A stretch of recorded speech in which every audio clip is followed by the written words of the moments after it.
माझ्या पाठीमागून सगळ्यांनी म्हणायची आहे उद्देशिका. आम्ही भारताचे लोक, भारताचे एक सार्वभौम,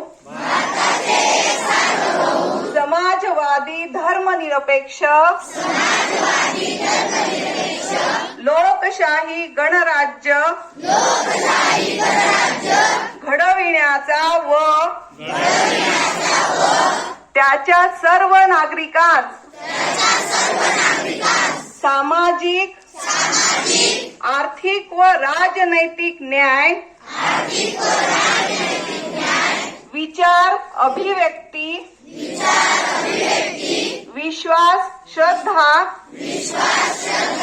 व उपासना यांचे स्वातंत्र्य,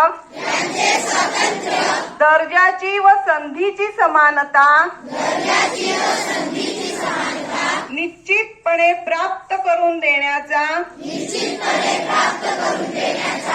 आणि त्या सर्वांमध्ये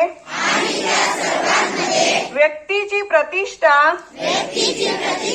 व राष्ट्राची एकता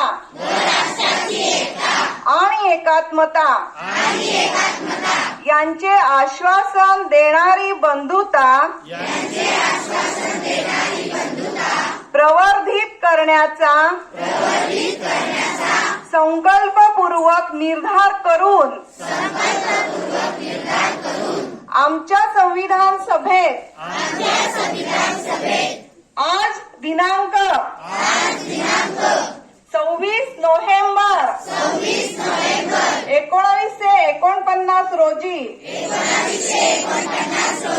याद्वारे हे संविधान अंगीकृत आणि अधिनियमित करून स्वतः प्रत अर्पण करीत आहोत.